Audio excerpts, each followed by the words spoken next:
Engage in passionate but always polite debate with your thoughts and opinions at the centre of it all. Only on GB News, the People's Channel, Britain's news channel. I'm Mark White. As GB News Home and Security Editor, I cover those key issues that are so important to you. Our authorities, our communities doing all they can to combat violent crime. With the public services under unbearable strain, why are we still failing to control our borders? Defence, the first priority of any government, has been continually hollowed out. Can we trust our politicians to protect the armed forces? Join me, Mark White, on GB News.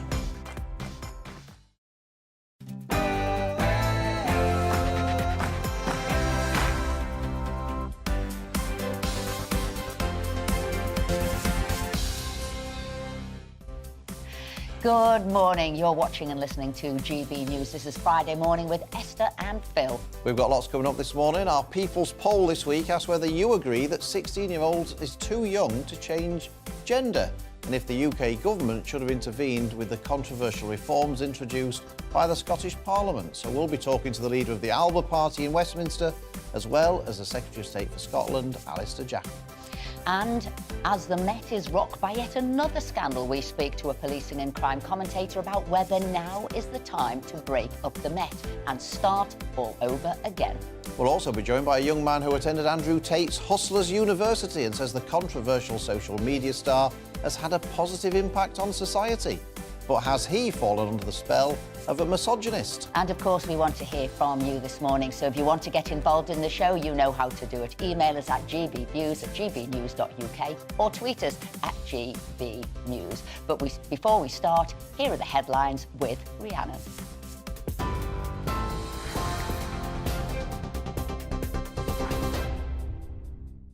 Thank you, Esther. Good morning. It's 1 minute past 10. Your top stories from the GB newsroom. Next month, we'll see the biggest strike action ever to hit the NHS after ambulance workers announce further industrial action in a dispute over pay and staffing. 10,000 ambulance staff with the GMB union are already scheduled to join thousands of nurses in strike action on the 6th of February. And this morning, Unite Union says workers from 5 ambulance trusts in England and Wales will also walk out that same day. The union's announced 10 further strikes in the coming weeks. GB News can reveal that EU citizens living and working in the UK without a visa now face the real prospect of arrest. New guidance allows the detention and removal of those EU nationals working here illegally. GB News was given exclusive access to follow immigration officers as they raided businesses in London. They arrested 2 EU citizens from Romania, who officers say were in the UK without work visas. Conservative MP Lee Anderson says the new guidance is welcome news. Well, it's welcome news because if EU citizens are here and they are working and they should not be working, then quite frankly they're breaking the law. And this problem is much bigger than we think, I believe. I believe that this is happening up and down the country, in every town and village and city. There's a hidden population of people who are working that should not be working. Ukraine's president says he's expecting strong decisions from NATO defence leaders and other countries on supplying further military aid to the country. Volodymyr Zelensky is in talks with around 50 nations, meeting in Germany as we speak. Kyiv has requested around 300 tanks to tackle Russian aggression.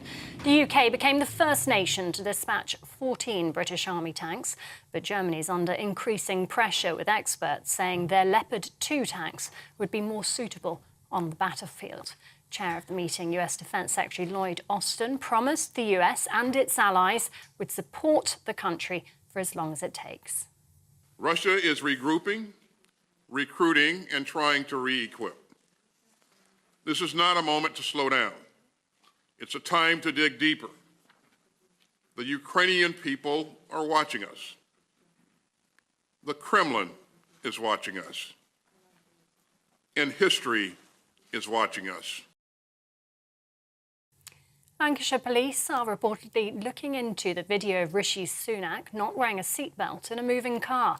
The Prime Minister was filming a social media clip on his way to yesterday's Levelling Up announcement in the northwest. He's already apologised, with his spokesman saying he made an error of judgment. Mr Sunak could face a fine of up to £500.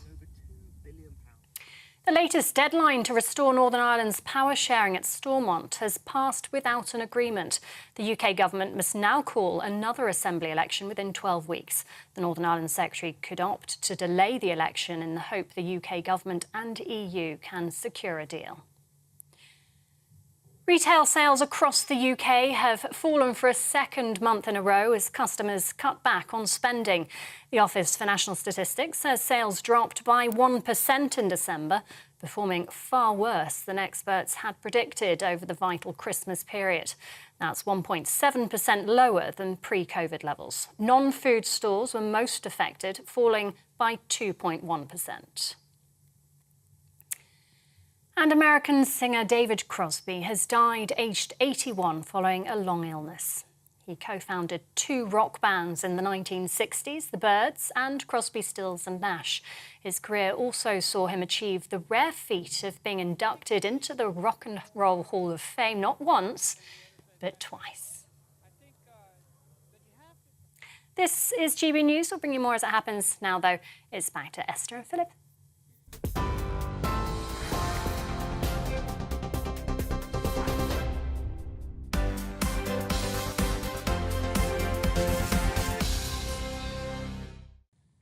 Thank you, Rhiannon, and I'm loving the new hairstyle. Anyway, we're delighted to be joined in the studio this morning and throughout the show by former Downing Street Chief of Staff Gavin Barwell and political commentator Suzanne Evans. So I'm looking at the front page of the Mail here, right in front of me. Britain's turned a corner, so now cut taxes, Suzanne.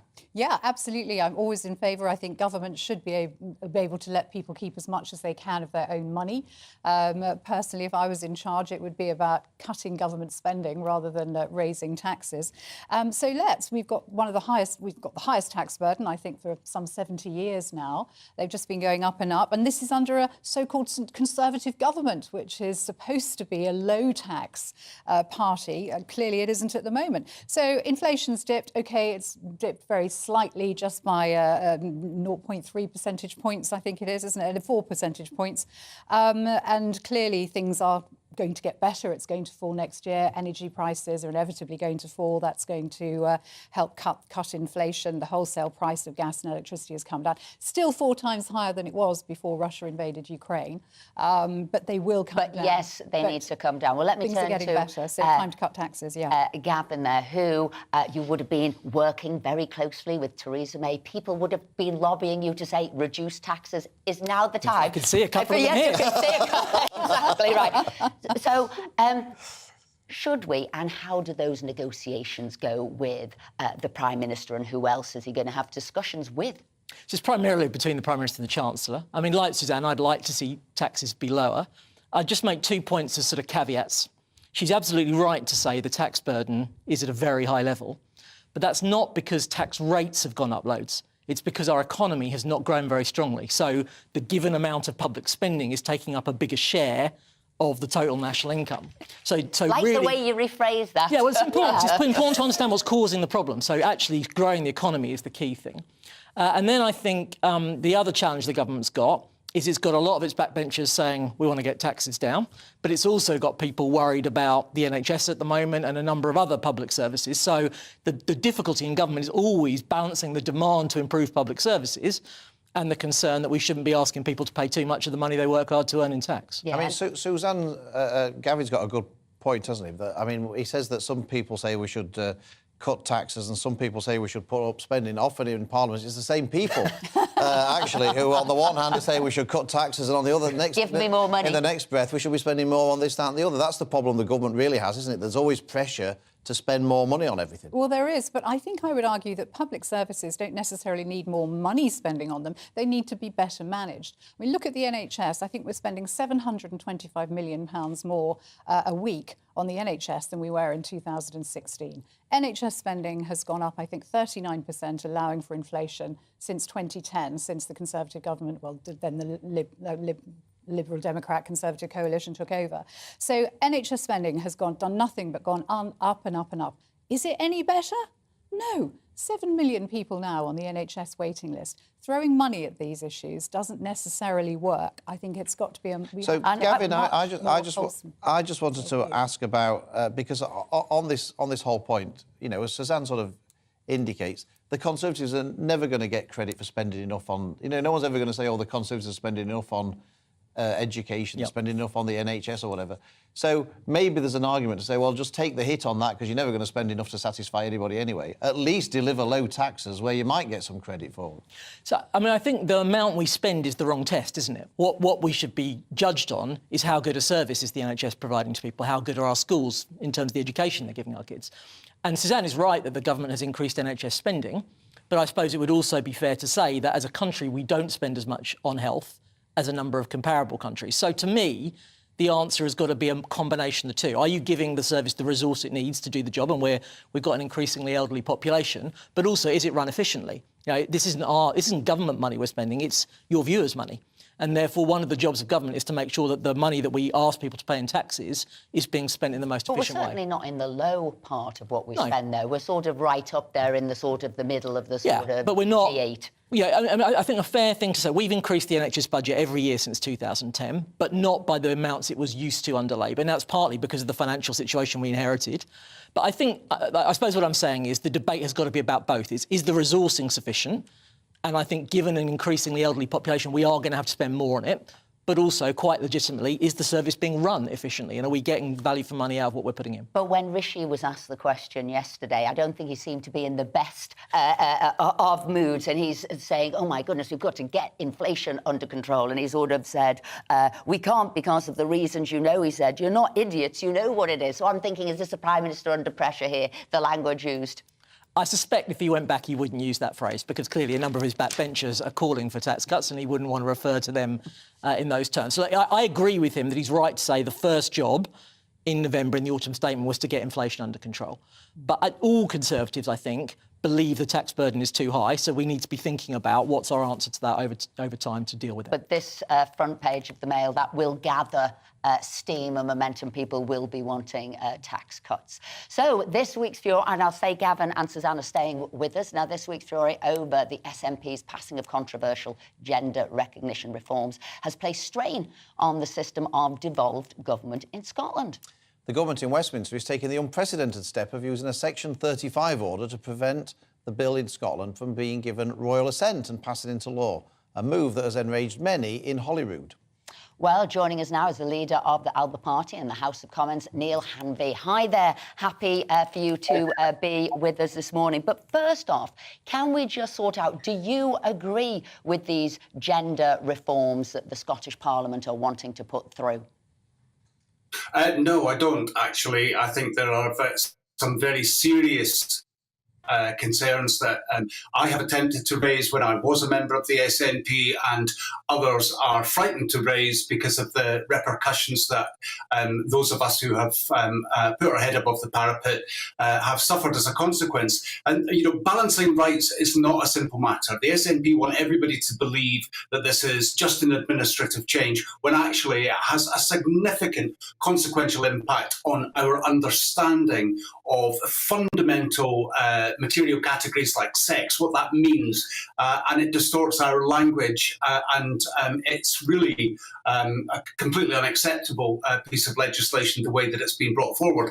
That's no criticism of the trans community whatsoever. I've campaigned for LGBT rights throughout my adult life, so that is not the issue. The issue is that this legislation, as it stands, facilitates the potential for predators to utilise this legislation to access vulnerable groups, not just women and children, but many other groups, for nefarious purposes. And that is an easily demonstrated argument. You just have to look at the current prison population, that 42% of trans-identifying prisoners on the female estate are sexual predators. Now, if it wasn't easy, then that would perhaps put them off. But because it's so easy, it is a green light for them to abuse this legislation. And that needs to be taken seriously. So many people have tried to... Well, it chimes with our viewers. It chimes with our viewers in that People's Poll, what you said there, Neil. Neil, so on that basis, do we take it that the government were right then in order to intervene and seek to block this legislation? Well, interesting your question. So, where the government right to seek to intervene? Well, there are ways to maintain legal consistency, which is the fundamental question at stake here that the government have used. I don't think that a Section 35 order was the correct mechanism. There were two other mechanisms within the Scotland Act that they could have used. And my concern, my very deep concern, is that in making a decision constitutional, it has handed Nicola Sturgeon the opportunity to talk about this as a constitutional issue, rather than get into the very important detail of how we balance rights, how women's rights and protections are enshrined in law and clarified, and that's unfortunate. I think that there are two other mechanisms, Section 33 and Schedule 6, Part 1. I've asked the Secretary of State to clarify the legal reasons why they were not available, and I just want to make it clear. Neil, we've got the Secretary of State on a little bit. We've got the Secretary of State on a little bit later on, so we'll be asking those questions if you think there were alternatives he could have used. But of course, Neil, a former Supreme Court judge has said that any legal challenge would almost certainly fail. So on that basis, it would appear that he at least feels that the government have acted within the law. Do you think Nicola Sturgeon sort of overplayed a hand here in terms of the legitimacy of the Scottish Parliament to make these kind of decisions? Do you think she's overplayed a hand, or has the government in the UK fallen into a trap by looking to overturn something that's been decided by the Scottish Parliament? I think it's a little bit of both. I actually think there are responsibility on both sides for making this about the Constitution instead of ensuring that it focused on the fundamental issue of sex-based rights and safeguarding. Those are the two issues that are at stake, and they should be front and centre in the discussions that we have around this. I'll happily work with anybody from any party to ensure that we do that. I think there are important questions for Kemi Badenoch, who's on the absolutely the correct page with this issue, to clarify the Equalities Act, to make safeguarding, not least because of the issues in the Met Police this week. We need to make safeguarding a fundamental principle that's rolled out across society, and that everybody understands their responsibilities as far as safeguarding is concerned. Neil Hanby, thank you very much indeed for joining us this morning. Thank you for being with us. And I think that is a bit of the rub, what Philip was talking about there. Did the UK government, have we fallen into a trap that Nicola Sturgeon so successfully laid? Should we have let her suffer the consequences of what most people see as bad law that she was bringing forward? So I think, as Philip was implying, I think legally it feels to me like the UK government is probably on quite strong ground to have used this power. We'll have to see. I think it's almost certain to end up in the courts, but difficult, I think, for the Scottish government to argue that this piece of legislation doesn't impact on the UK-wide Equality Act. Mm-hmm. Politically, I suspect it's going to work in Nicola Sturgeon's favour in Scotland. We had a recent example, didn't we, where the Supreme Court ruled that the Scottish government, the Scottish Parliament didn't have the power to call a second independence referendum. So the Unionists won the legal argument, but politically, independence has had a boost in the polls off the back of that Supreme Court ruling. I mean, in terms of what the British government should have done, I don't think it can be guided solely by political factors. It's obviously got to think about those, but it's also got to think about what it thinks is the right thing in terms of public policy. Mm. I mean, presumably, Suzanne, the government can't just let the Scottish Parliament pass laws on anything and say, oh, well, we don't want a constitutional row with the Scottish government. So at some point, you've got to draw a line in the sand and say, well, we're not prepared to tolerate Of course this. you have. I mean, I think this talk of trap is a little bit of a red herring, really. Trap or not, what it boils down to is doing the right thing. And in my view, the government is absolutely doing the right thing. I cannot understand, as a woman and a feminist myself, why Nicola Sturgeon, someone who would define herself in the same way, is bringing in this law. It is utter madness. And that's what I was hoping, that the people of Scotland, as we're hearing, and as the People's Poll, they don't really like what's happening. They don't really like the reduction of age to 16. And in the papers today, Nicola Sturgeon's going one step further, asking 7-year-olds if they're male, female, non-binary, transgender, and the parents are going mad over this. This this is something that really Scottish people should be getting up in arms about. Back to Gavin's point, even people who oppose all this stuff may say, well, we oppose it, but it should be left for us to decide, not to be... And I'm agreeing with that. I'm saying we were politically naive to get involved.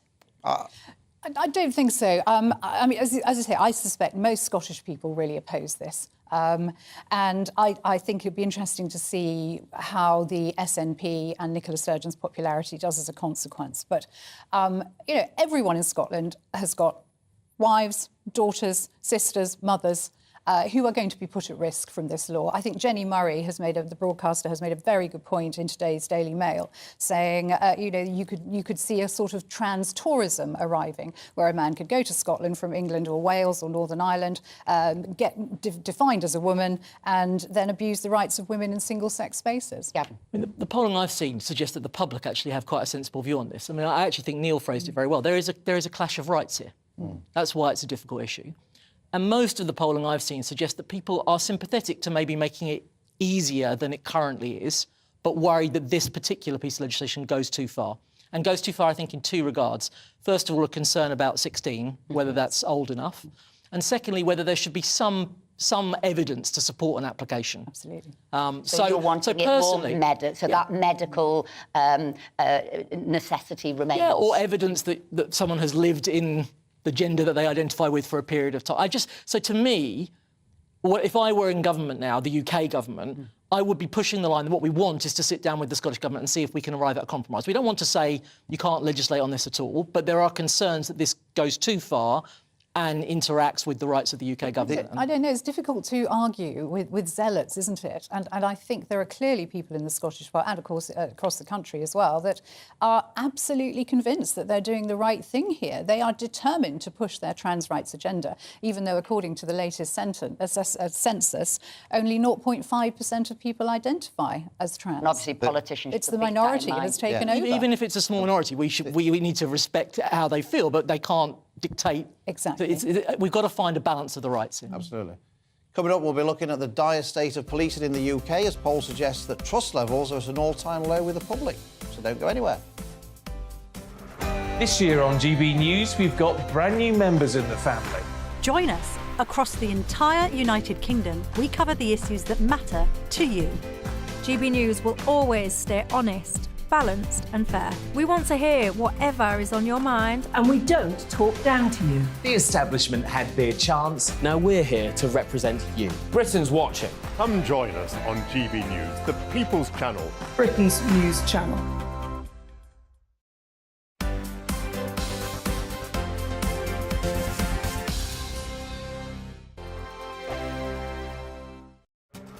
This year on GB News, we've got brand new members in the family. Join us. Across the entire United Kingdom, we cover the issues that matter to you. GB News will always stay honest, balanced and fair. We want to hear whatever is on your mind, and we don't talk down to you. The establishment had their chance. Now we're here to represent you. Britain's watching. Come join us on GB News, the People's Channel. Britain's news channel. Monday to Thursday, 9 p.m. till 11 p.m. Join me, Dan Wootton. I'll bring you the sharpest takes and hottest debates. Do you not believe in prison? I don't believe in prison. I'm completely stunned. I guarantee you there'll be no spin, no bias, no censorship. I actually was personally quite offended by it. And no reason to go to bed. So I guess they've always been quite woke. That's Dan Wootton tonight on TV, radio and online. Monday to Thursday from 9 p.m. till 11 p.m. on GB News. The People's Channel, Britain's news channel.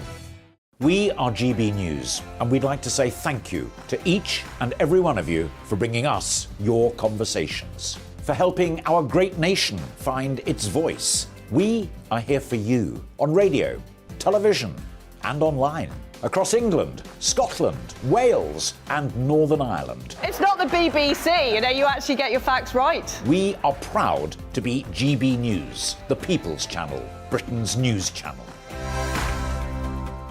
I'm Mark White. As GB News Home and Security Editor, I cover those key issues that are so important to you. Our authorities, our communities doing all they can to combat violent crime. With the public services under unbearable strain, why are we still failing to control our borders? Defence, the first priority of any government, has been continually hollowed out. Can we trust our politicians to protect the armed forces? Join me, Mark White, on GB News.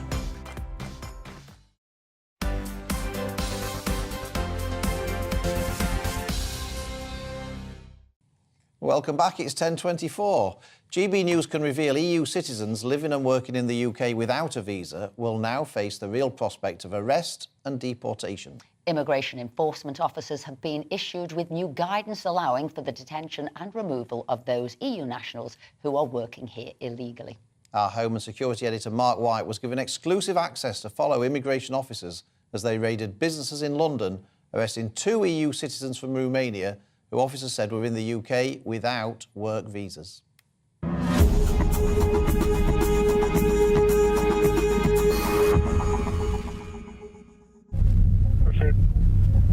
We're on board with immigration officers in South East London as they prepare to raid several businesses suspected of employing illegal immigrants.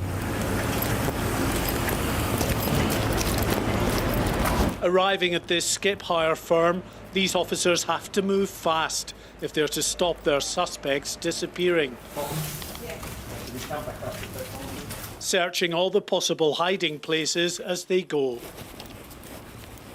Among those they're looking for, at least 2 Albanians. Immigration enforcement officers believe one of the men has run off. Yeah, have you got a picture of it? The other is behind the wheel of this vehicle, but a quick check reveals he has a proper work visa. Elsewhere, the rest of the workforce have gathered in this porta cabin as immigration officers check their status. We're going to take you into this room and just speak to you in here, yeah?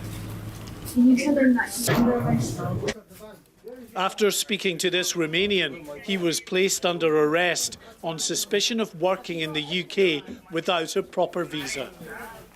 The senior immigration enforcement officer here told us they've now been issued with new guidance, allowing for the arrest of EU nationals living and working here illegally. Conservative MP Lee Anderson, who's on the Commons Home Affairs Select Committee, welcomed this apparent change in policy. Well, it's welcome news because if EU citizens are here and they are working and they should not be working, then quite frankly they're breaking the law. And this problem is much bigger than we think, I believe. I believe that this is happening up and down the country, in every town and village and city. There's a hidden population of people who are working that should not be working. Following Brexit, EU nationals arriving in the UK must have the appropriate visas if they want to live and work here. And although border officials have detained some EU nationals at ports and airports they suspect of planning to work here illegally, those EU citizens already in the UK but working without permission have not been pursued by immigration enforcement until now. At a second nearby business, immigration officers have arrested another Romanian suspected of working illegally. It signals a tougher approach from Rishi Sunak's government after he promised to crack down on those abusing UK immigration laws. But with well over 1 million people suspected of living and working in the illegal economy, these immigration enforcement officers have never been busier. Mark White, GB News, South East London. Gavin, I just wondered what you made of Mark White's package there. I mean, the government's under pressure on immigration, so presumably it'll be absolutely delighted that, Mark White can go out with people and show that they're getting tough on immigration. Do you think it'll work with the public, that they'll look at that and think, oh, actually, do you know what? Maybe the government are tougher on immigration than we thought they were? Well, hopefully it will reassure people that the government is seeking to enforce the law. It's clearly right that if people are here illegally, they shouldn't be able to work here. I think there is a wider issue, which is separate from the immigration debate, which is there's a huge labour force shortage in this country that's holding back growth. So one of the debates we need to have in the budget is what we're going to do about that. I think Mel Stride is working up a package to try and tackle economic inactivity. There's enough people here legally And people from this country, as we know, inactivity is very high. Who could be doing those So there's jobs? 2 ways of solving this problem. Yeah. You can let more people in, or you can deal with economic activity, but you've got to do one of them, because every business I work with and I'd be starting is with struggling our for own talent. people first, But I think it's unarguable that if there are people in the country who don't have a right to be here and are working illegally, we should be taking action to enforce the law. So, Suzanne, do you look at that and think, oh, actually, do you know what? The government, they're tough on illegal immigration now. Does that reassure you or persuade you of that? Neither, really. I think I watched that and I thought, great, we're seeing some action. But of course, we know that this is just the first step in the process. The police actually knocking on your door if you're an illegal and taking you away, effectively. That's just the first step in a whole long case of appeals and legalesse that could go on and on forever. So that's my worry, I think. It's great to see this happening. But I happened to walk past a solicitor's office in South London a couple of days ago and was astonished. Right in their window, they had a big whiteboard with a ton of names. I think there must have been about 100 names of their clearly immigration appeals. I couldn't believe it. And this is just one solicitor's in one office. There's such a backlog. I don't know how we're ever going to get through it. I just worry that the public's saying, we want to stop the 45,000 people coming in on boats. Why aren't we doing that? Rather than the way we are one at a time going through businesses and, in a way, impugning the business as well.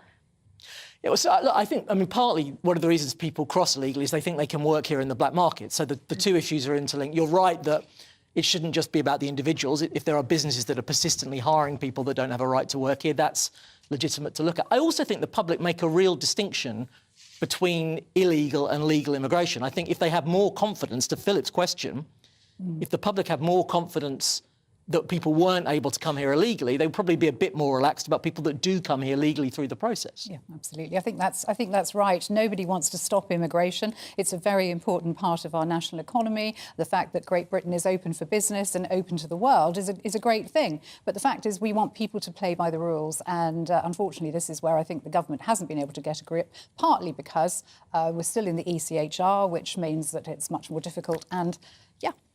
So, well, thank you very much. We've got some views coming in, but we'll do them after the news. Now, Andrew Tate has been at the forefront of the headlines in the last few weeks. The controversial influencer remains popular with some young men. Well, we delve into this subject with one of the Tate supporters who went to the Hustlers University. But before that, here's your latest headlines with Rhiannon.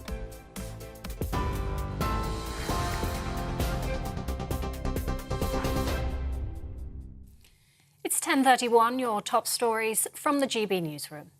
Next month, we'll see the biggest strike action ever to hit the NHS after ambulance workers announce further industrial action in a dispute over pay and staffing.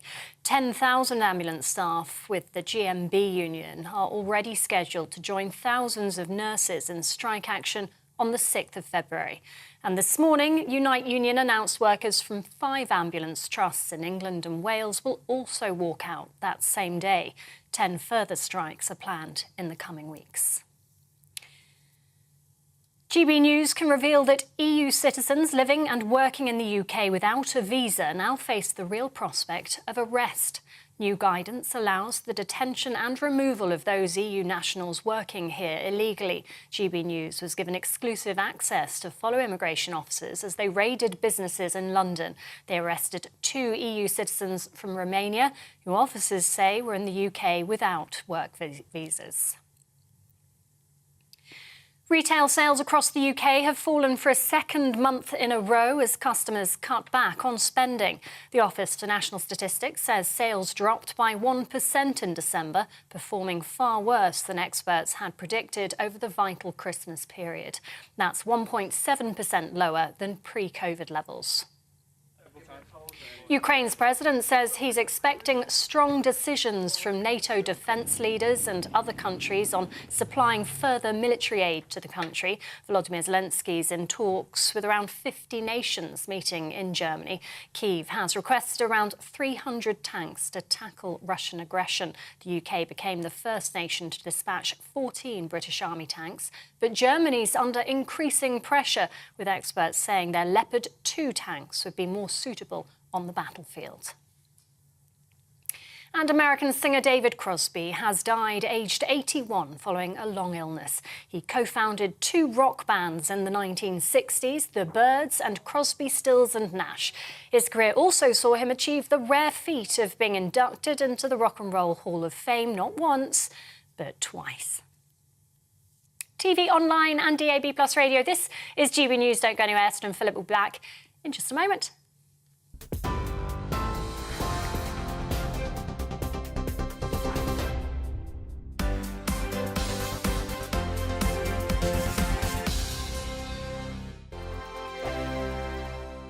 Monday to Thursday nights on GB News. At 6, it's Dubes & Co. 7 o'clock, Farage. At 8, join Mark Stein. And at 9, Dan Wootton Tonight, followed by Headliners. On TV, radio and online.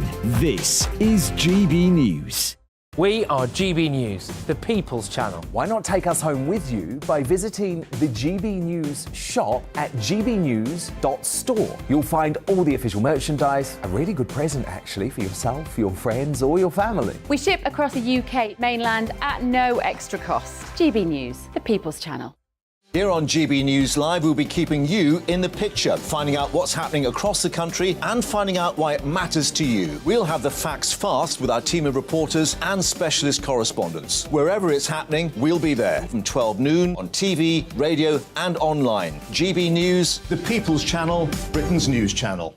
Monday to Thursday on GB News, it's Bev Turner Today from 10 a.m. We're going to be here for you, our GB News family, to keep you up to date, but also make you smile. The guy went from puberty to adultery. And I can't wait to bring a few of my own opinions. I have no time for cultural totalitarianism. We'll engage in passionate, but always polite debate, with your thoughts and opinions at the centre of it all. Only on GB News, the People's Channel, Britain's news channel.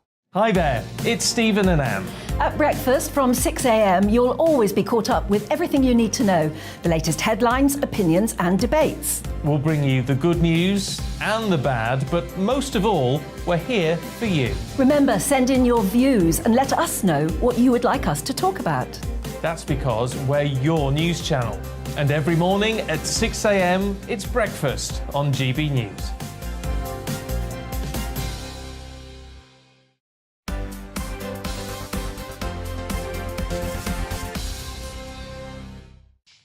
Welcome back. Lots of you have been getting in touch, particularly over Nicola Sturgeon's gender recognition bill and how the English Parliament government has been dealing with it. Tony says, why all the fuss about the UK government overriding Sturgeon's gender bill? Scottish, Welsh and Northern Ireland MPs have been meddling and voting on English-only matters for years. Tuition fees, extended Sunday trading hours being two examples where their votes made a difference. Why don't the media and politicians ever highlight the rotten deal England gets from Blair's asymmetrical devolution deal, both financially and constitutionally? Lots of people might agree with Tony about that. And William says, Suzanne Evans is correct. Politics should not be about appeasement of so-called rights groups, but about doing the right thing. It's called having values and principles to which you adhere and which guide your actions. Steve says, can someone do an investigation into why, with the running of NHS fully devolved to Northern Ireland, Scotland, Wales and England, with full funding and decision-making totally independent in all countries, why are the problems of waiting, treatment delays, inefficiencies seemingly so much the same? There you go. Now, the conviction this week of one of Britain's worst sex offenders in recent history was accompanied by a staggering revelation. He was a serving police officer. Allegations against him date to before he joined the police in 2001. And despite multiple complaints against him as an officer, he was allowed to continue serving and receive promotions within the force. So can the police recover the public's trust? Here to discuss it is Danny Shaw, former Home Affairs correspondent at the BBC, who has written an article titled, Is It Time to Break Up the Met? Thanks ever so much for joining us, Danny. Hello, Philip. Hi, Esther. You wrote an article in The Spectator this week sort of encouraging a disbanding and rebirth of the Met Police in pretty much the same way that happened in Northern Ireland with the RUC and the PSNI. I mean, tell us how that helps. I mean, if you just transfer in one set of officers from the Met Police, and it's the same set that go into the new force. I mean, how does that really make much difference? Philip, I think we need to start the conversation. I'm not saying this has definitely got to happen, but I think we need to have a serious discussion about it, because we have had a series of scandals, of failings, of errors, of mistakes of the worst possible kind over the past few years. I'm not just talking about David Carrick. I'm talking about other cases, Wayne Couzens. I'm talking about the Charing Cross report. I'm talking about the Daniel Morgan independent report, the private detective who was killed in 1987, and corruption played its part in that. I'm talking about Operation Midland. The list goes on. Stephen Port, the serial killer, blunders there. The Met has stood outside that revolving sign, apologising time and time again. And how much longer can this go on? Because for me, you have to join the dots. And the thread that links those dots is there is something systemically wrong with the culture of the force. There are thousands of brilliant officers. I want to say this, really important, and I've met many of them who do amazing work, investigative work, solve crimes, pursue murderers, brilliant, dedicated, professional, full of integrity. But there is a cultural problem there. And how much longer can you just keep standing there apologising for it? I think something radical needs to happen to try and shake up that culture, which is why I'm suggesting there needs to be a discussion about a complete sort of reset of this organisation. Do you think this is just limited to the Met Police? I mean, is it not likely that actually some of, maybe not as obviously as extreme as David Carrick's case, which was particularly terrible, but do you not think some of these problems happen in other police forces as well? I mean, is this really a Met Police issue, or is it a wider national police issue?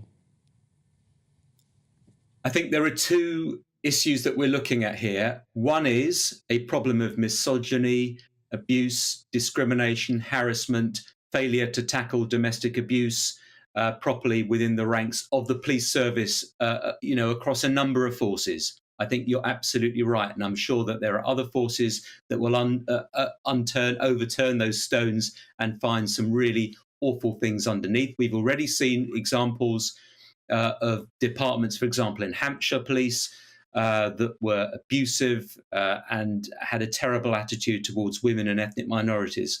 And there are other examples too. So yes, that's an issue. But there is a Met-specific issue. It's not just about this scandal. OK, it's so if about it is the a whole litany of Met-specific recent issue, failings that goes Danny, to the culture of that force, the biggest in the country. If it is a Met-specific issue, is Mark Rowley then the man to do it? Look, Mark Rowley's only been in place for 4 months. I think he's a good man, an intelligent man, and he was away from policing for 4 years, but he had a senior role at the Met for a number of years. I think at the moment, I think he is the best person to do the job, and he's got a very able deputy in Dame Lynn Owens as well. There's no issue for me with them, and I think they're doing the things that you would expect them to do, the right things. They're saying the right things. They're doing the reviews of vetting checks of officers and so on. They're bolstering the anti-corruption and anti-abuse command. They're doing the right things, but it's a wider picture because, this year we're going to see further stories like this. We're going to see further bad headlines. Do you know of any we've got a number of reports and reviews into the Met.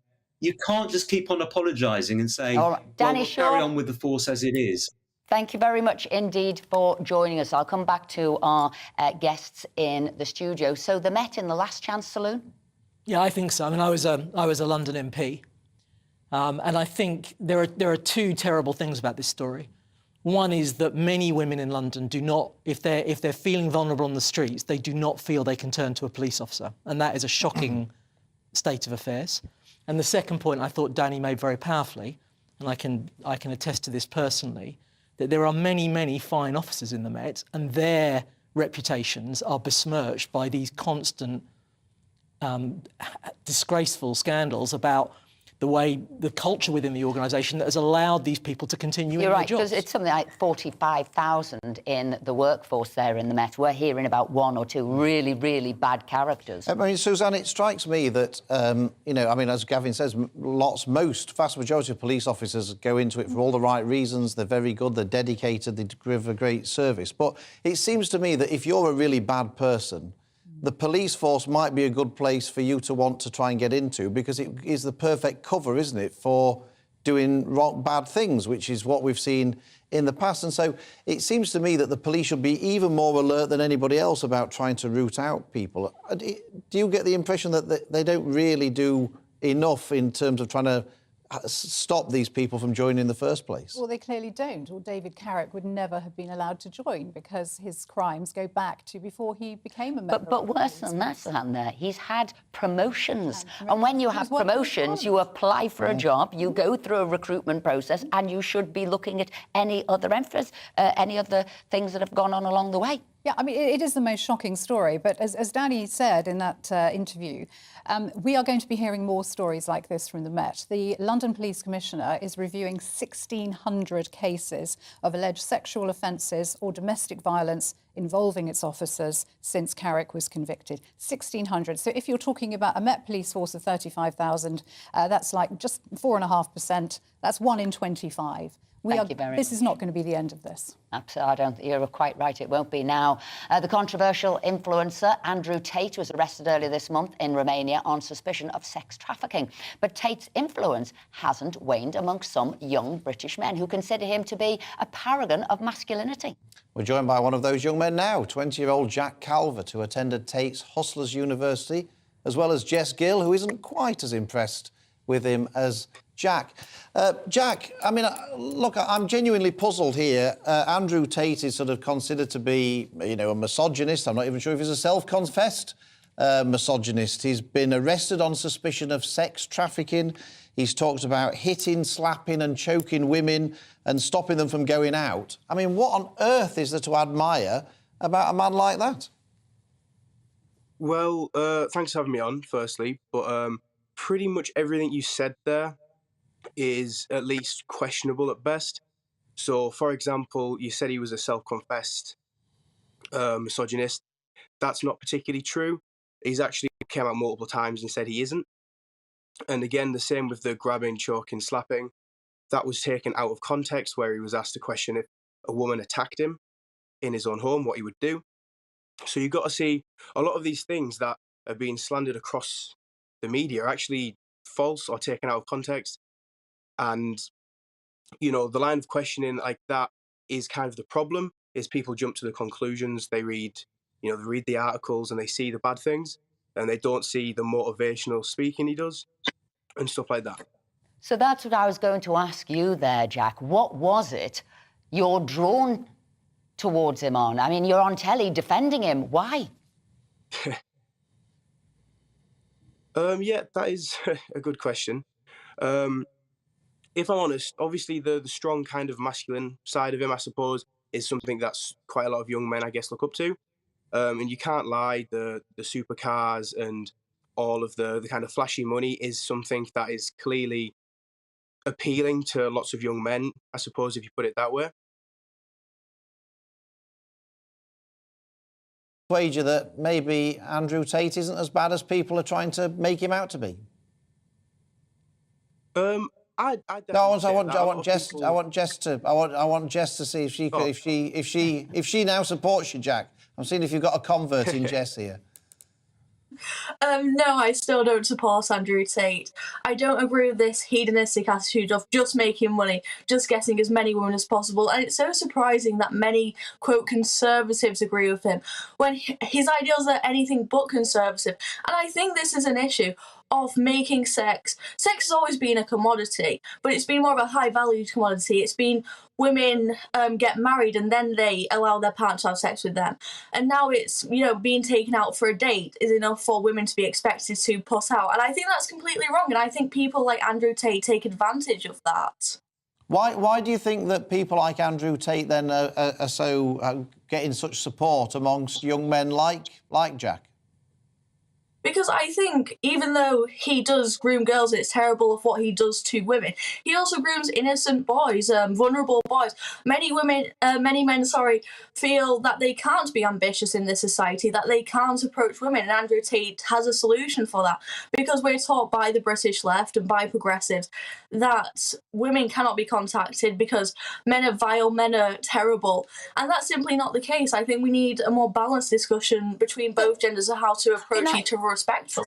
Can I ask Jack there? Jess said maybe young men are being groomed by Andrew Tate. Do you feel you have? Because there seems to be there's two different sides to him. You've been to the Hustle University, made some money, so there's this side that is telling you to go out there, and then there seems to be a very dark side to him. Have you been groomed?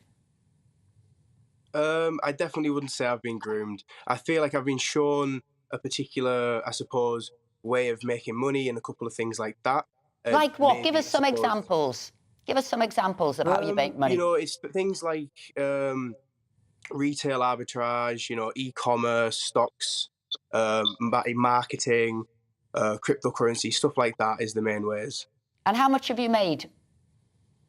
Roughly speaking, maybe between, well, I'd say £5,000 and £10,000.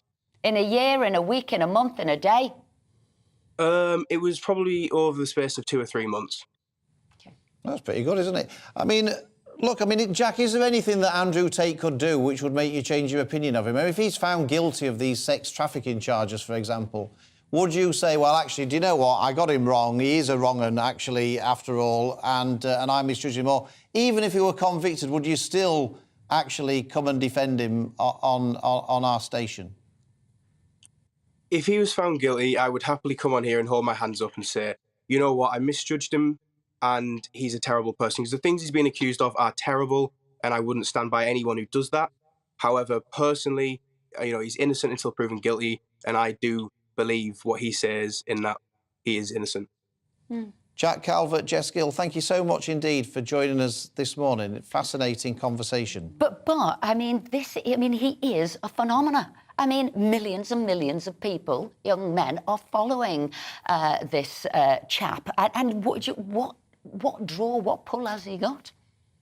It's a difficult question for me to answer because, to be honest, I hadn't heard of him until a few weeks ago. I probably says something about my age, right? Because I went on his Twitter feed last night because like you, I don't follow him. I thought, well, what is it? What is he saying? And he said what I'd say, some sort of very obvious things, you know, because he's a fit guy, you know, a cage fighter or whatever. You know, you've got to get fit, you've got to give your best. And all of that sort of was just like a hype speaker, a person coach. So I read a very good interview that Matt D'Ancona did with him. But I thought those were two actually very good interviews. I thought it was important that Jack said at the end that if he was found guilty, that would change his view about him. And I thought Jess tried to give quite a good answer to your question about what people might see him. And I suppose the thing I would say to Jack is that if you admire success, masculinity, there are plenty of positive role models. You know, you think about the sports world, for example, there are plenty of people that embody those things without the attitudes towards women.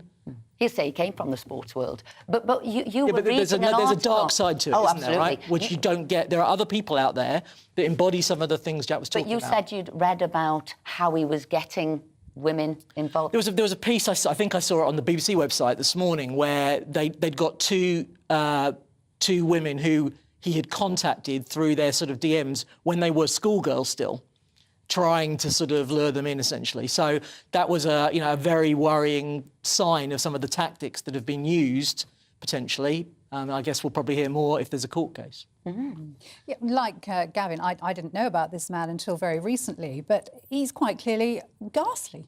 I can't think of any other word to say, really. I think Jack's being slightly naive there about saying that he hasn't said he's a misogynist and he hasn't said that he's absolutely a sexist. I'm afraid he did, and that's fact. You can look that up. It's not difficult. He does have this terribly archaic attitude to women, and he moved to Romania, as far as I can understand it, from his own mouth, saying that he wanted to live in a country where corruption is accessible for everybody and where he'd be less likely to face rape charges. Hence, he went to Romania. Now, sadly, that's true because Romania has a very different legal system and much less favourable to women than ours. Well, that's yes. Thank you, horrific. Now, joining us now is to look at the big sporting stories of the week is former professional footballer Danny Mills. Danny, thank you for joining us. I was watching the Manchester City-Tottenham game last night, which was absolutely unbelievable, to be honest. What I wanted to ask you, Danny, is, you've been there at the highest level under some of the best managers. What on earth does a manager like Pep Guardiola say to his team when they've just been booed off at half-time, 2-0 down? What does he say to them in order to get them to come back and win 4-2? Well, I think he was quite spiky in his interviews, wasn't he? I don't know if you saw the interviews afterwards, but sort of the first question he didn't particularly like. The last question he almost walked off. And when he was asked what he said, he just sort of looked at the interviewer blankly and said, well, what do you expect me to say? I mean, they're very, very good players in that dressing room. I thought his interview afterwards was very, very interesting. Lack of drive, lack of desire, lack of passion, maybe a little bit of complacency. And maybe that's the fact that Erling Haaland has come in, scored an incredible amount of goals early on. City have been incredibly successful, 4 out of the last 5 seasons winning the Premier League. And maybe they just thought, we can probably win this Premier League in a bit of a canter. And you can't do that. The Premier League is a very tough place to go. Anybody can beat anybody on any given day.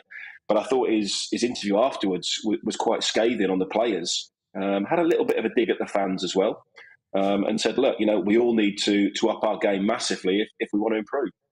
I mean, you've played under some of the best managers. You've Sven-Göran Eriksson, Kevin Keegan, Stuart Pearce, Terry Venables when you were at Leeds and Man City. I mean, who did you find to be the most inspirational manager, and what was it about them that made them so inspiring?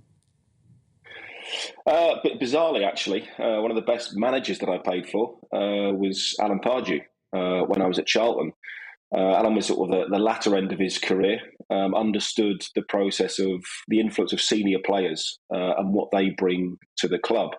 And he was happy. He was honest. And that's all you want as a player. You don't mind anything being said to you as long as it's out and out honesty. If you're not good enough, you're not good enough. And sometimes you need a kick up the backside. You're told you need to be better. You need to work harder. And I think that's all Pep Guardiola is doing at the moment. He's saying to his team, look, you are some of the best players in terms of ability on the planet. But if you don't work hard, you're going to get beat. Simple as that. And that's all it takes. You don't get to Manchester City unless you're an exceptionally talented player. Then it becomes about hard work. And it's an old adage, it's a cliche. Hard work beats talent when talent doesn't work hard. And that's almost what happened last night.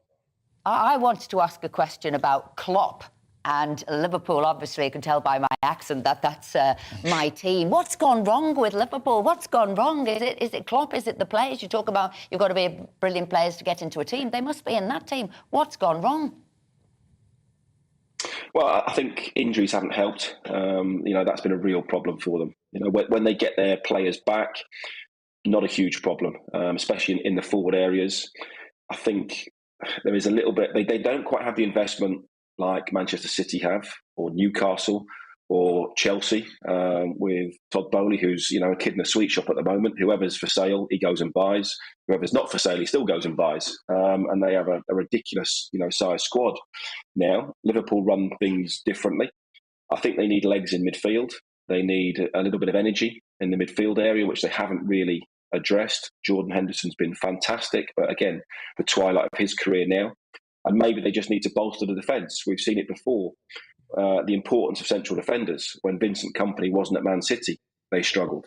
When Virgil van Dijk wasn't in the Liverpool side because of the injury, they struggled. So maybe I think Liverpool are only a couple of players away. Well, everybody in the studio's nodding with you there. Gavin's nodding, Bill's nodding, Suzanne's nodding. We're all nodding with you there. Just a one-word answer, Danny. Who's going to win the Premier League this season? Nice, easy question. Still Manchester City. Manchester City, that's going to be 2-1. Sure. Who do you think, Gavin? We're going to play this back, Danny, at some point in the future. Gavin's going for Arsenal. Were you trying to guide... Well, no, if it's one word, you've got to guide me. He's trying to guide me down the Arsenal route. Brilliant. He's trying to influence me there. Danny, thanks ever so much. Grooming you. Been a pleasure to have you on. Thank you very much indeed. That's it for the first hour. Coming up, we're joined by the Secretary of State for Scotland, Alistair Jack, who took the historic step this week of intervening to stop the Scottish Parliament from introducing its controversial gender recognition reforms. You won't want to miss that.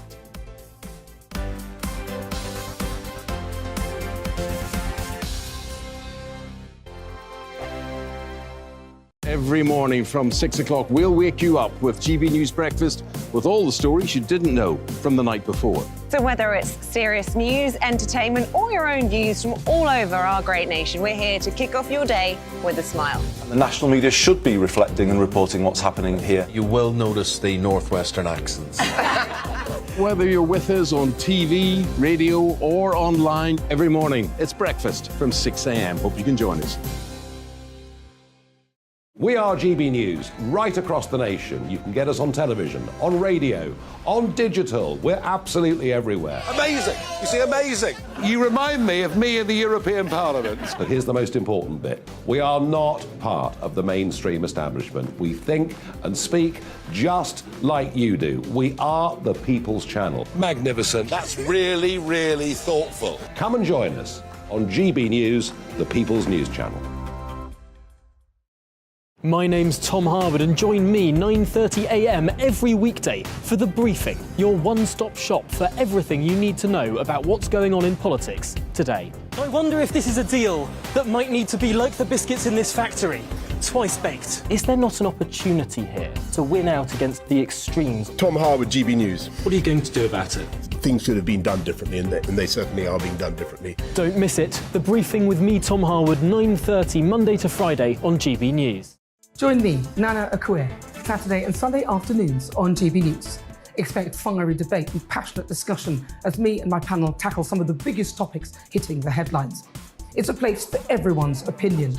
No one gets cancelled, but no one gets an easy ride. Oh, she's on it today! Be ready for conversations that are fierce, frank, and of course, fun. Every Saturday and Sunday afternoon from 4 p.m. on GB News, the People's Channel.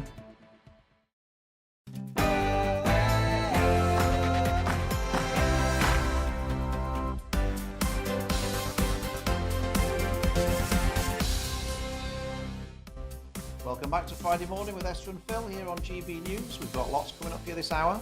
Secretary of State for Scotland, Alistair Jack, took the historic step this week of intervening to stop the Scottish Parliament from introducing its controversial gender recognition reforms. And he joins us in just a couple of minutes. As the health lobby tell us not to take cake into the office and how many drinks a week we're allowed to have, we ask, has the nanny state gone too far? And how do I put this sensitively? We've got a debate on nipple equality. Yes, you heard me right. Should men and women's nipples be seen at the same, or be seen as the same, I should say? And of course, we want to hear from you this morning, so if you want to get involved in the conversation, email us on gbviews@gbnews.uk or tweet us at gbnews. But before we start, here are the latest headlines with the wonderful and newly coiffured Rhiannon Jones.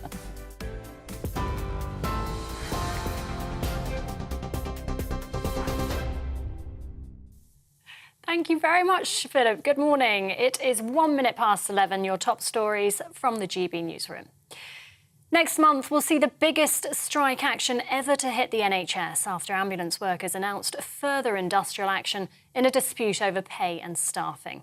10,000 ambulance staff with the GMB union are already scheduled to join thousands of nurses in strike action on the 6th of February. And this morning, Unite Union announced workers from 5 ambulance trusts in England and Wales will also walk out on that day. 10 further strikes are planned in the coming weeks. GB News can reveal that EU citizens living and working in the UK without a visa now face the real prospect of arrest. New guidance allows the detention and removal of those EU nationals working here illegally. GB News was given exclusive access to follow immigration officers as they raided businesses in London. They arrested 2 EU citizens from Romania who officers say were in the UK without working visas. Conservative MP Lee Anderson says the new guidance is welcome news. Well, it's welcome news, because if EU citizens are here and they are working and they should not be working, then quite frankly they're breaking the law. And this problem is much bigger than we think, I believe. I believe that this is happening up and down the country, in every town and village and city. There's a hidden population of people who are working that should not be working. Ukraine's president says he's expecting strong decisions from NATO defence leaders and other countries on supplying further military aid.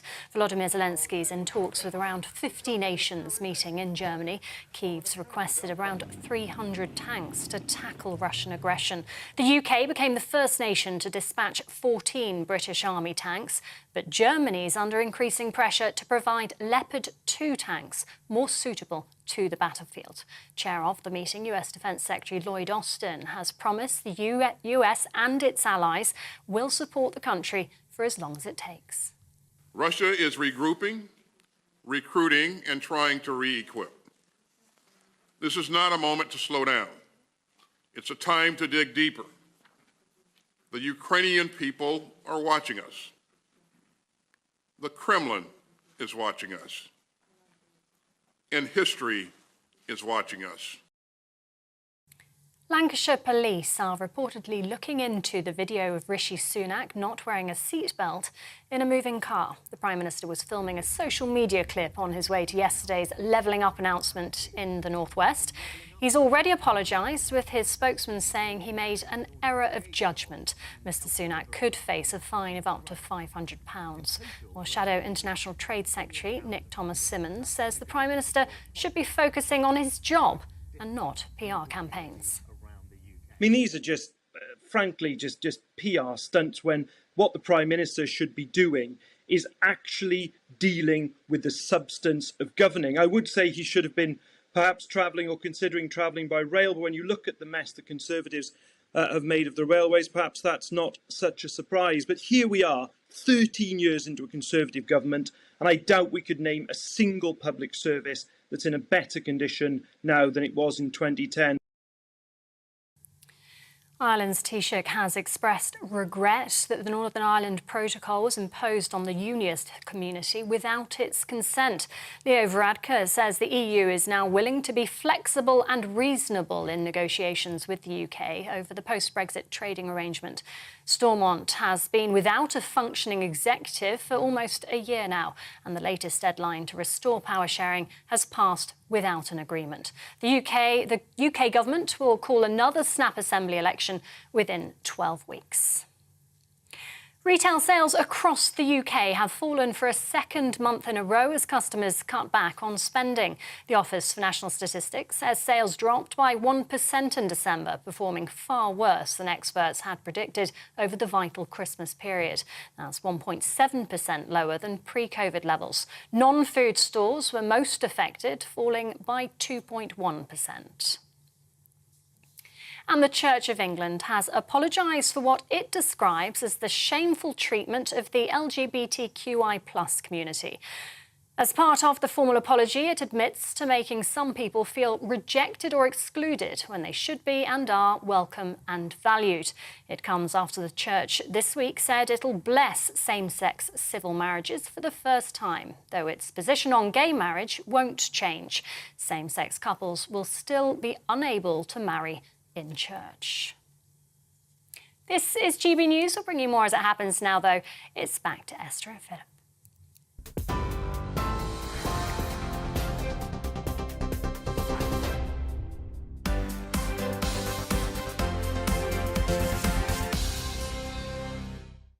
Thanks, Rhiannon. We've got lots of people getting in touch this morning about different things. Go on, David Esther. says, as a Scot living in Glasgow, part of the silent majority, we absolutely depend on the UK government protecting us from the bigoted anti-English Union Party who use a Labour-imposed flawed system to rule Scotland as a dictatorship. And he adds, Sturgeon must stay awake at night dreaming up as many schemes as she possibly can to cause division and disruption of the United Kingdom. And Stephen says over 80% of Scotland furiously oppose this bill. Sturgeon is finished in Scotland.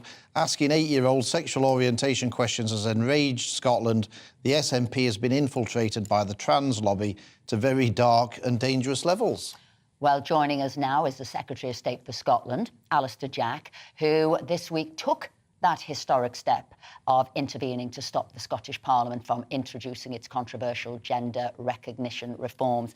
And I have to say, we did a people's poll and we asked questions, do you agree or disagree 16-year-olds are too young to change their gender? Majority there. 61% said yes, they were too young to be doing that. But I have to say they weren't quite as emphatic about the UK government intervening in a Scottish decision there. So tell us, Alistair Jack, why did you use Section 35? Well, good morning, Esther. Quite simply, it exists as a democratic tool within the Scotland Act. That was passed in 1998. It was passed by the then Labour government. It was voted for by the SNP, and in there was an instrument called Section 35. And as you rightly point out, it's never been used before. But it was there for a purpose, and the purpose was when the Scottish Government passed legislation that had an adverse impact on other GB-wide legislation, and in this case, it's the 2010 Equalities Act. And for that reason, I looked at the legal opinion that was given to me, and I took the decision to use a Section 35 order. Now, whilst we, and you've got, as you said, you've had legal advice, think it was legally correct, what some of the viewers are saying, and we've been talking about, was it politically naive, though, to intervene like this?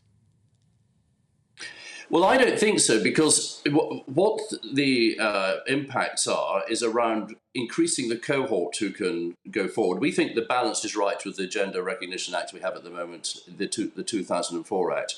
But what this did was it increased the cohort dramatically. And it's not about genuine trans people. They absolutely have our support. It is about the wrong uns, if you like. It's about the bad faith actors, those of a predatory nature, to reduce the bar to 3 months of self-ID with no third-party verification is a very low bar, and that will increase the number of people who can abuse the system. And then, of course, that takes you into what the impact is on. And the impact is on, as I put in my statement of reasons, it's around women's safe places, whether it's in women associations, sports clubs, changing rooms, refuges for victims of domestic abuse, single-sex schools. The list of things is endless, but it's about protecting those places. We think that the threshold has been lowered, and that obviously is an adverse impact on the Equality Act, which is a reserved act, I should say.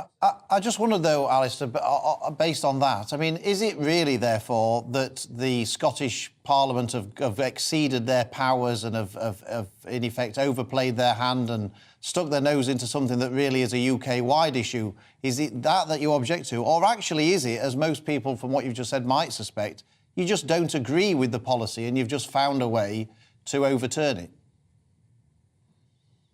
No, it's very unfortunate that this is about gender. I mean, whatever the issue was going to be, that I have to park to one side. And as I say, we respect the trans community. This has nothing to do with them. It's entirely to do with a modification of the Gender Recognition Act, which has an adverse impact on the Equality Act. That's what this is entirely about. It's a legal argument. In 2004, the Gender Recognition Act was passed by the UK Parliament, and it was supported with a legislative consent motion by the Scottish Parliament, because at the time they acknowledged it was very difficult to have two gender systems, recognition systems, certification systems, within the United Kingdom, and it still remains difficult.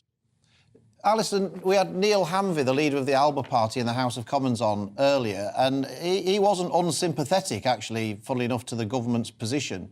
But he thought that there were other mechanisms that the government could have used in order to deal with it. Did you consider any other mechanisms, any other parts of the Scotland Act? He mentioned Section 33 instead of using Section 35. Did you consider those? And if so, why did you reject them? Because he would have been more sympathetic to you doing that. Well, so quite simply, I have used Section 33 a few times already, only a few, two in fact. And Section 33 is a different instrument on this occasion. So that Section 33 is where we used it for the UNCRC legislation they brought forward, and the Supreme Court found 100% in our favour. But that's where they were putting the onus on Crown ministers and changing their responsibilities and actually having the Scottish Parliament having power over UK ministers. in that case. That Section 33 does something different. Section 35 is about adverse effects, and that's what we have here. It's not a Section 33, and the legal advice I have from Treasury Counsel made it very clear that this was not a Section 33 order, not applicable. It was a Section 35 if I was to take that decision. And just finally, Alistair, I mean, is this going to end up in court, or is the UK government going to come to some kind of deal with the Scottish government? Well, the deal would be that I've written to the First Minister. I've said if you know what you need to do to make this legislation work is remove the adverse impacts you have on the 2010 Equality Act. That's the Reserved Act, and if she does that, then we can have a conversation on the way forward. She has said that this is going to end up in court. If that's the case, fine. That's I've got the legal advice. I'm very confident of the legal advice. I think it's a waste of taxpayers' money, but if she wants to go to court, then again, we will go to court. We've been to the Supreme Court 3 times so far with the Scottish Government. We've won very successfully, and it's the same legal team who are advising me this time, and I have every faith that their advice is correct. Alistair Jack, Secretary of State for Scotland, thank you so much indeed for joining us this morning. We appreciate it. I was going to say, Alistair Jack there, fighting talk. We'll see you in court. Court cases have come across Prime Minister's desk, the Secretary of State's desk on a regular basis. Is he right to say we'll see you in court then? Yeah. Well, I think he sounded very confident on the legal basis, and it was a powerful point I thought he made that there have been a number of other court cases where he's been advised by the same legal team, and the UK government has won each time. Where I thought he was a little bit less clear was to Philip's question about, well, where might a compromise be? What exactly would the Scottish Government have to do in order to remove these adverse impacts that he was talking about? Because clearly, if you're just saying to them, you can't legislate in this area at all, that's not a compromise. I think the good thing, though, is passed it back to them to sort out where it is impacting the Equalities Act, sort it out. So he's thinking, I'm not going to give you the answers. It's up to you to do it. And there is always those to and fro. And thank you there, Gavin and Suzanne. But coming up, can you have your cake and eat it too? I always think that's such a ridiculous phrase. What's the point of having a piece of cake if you can't eat it? But there you go. Maybe it's just a slice, not a whole cake. And obesity expert compared bringing cake into the office to passive smoking. Well, we take a look at the debate that's been happening there, and it's slicing the nation in two. Don't go anywhere. Terrible. It was a bad one.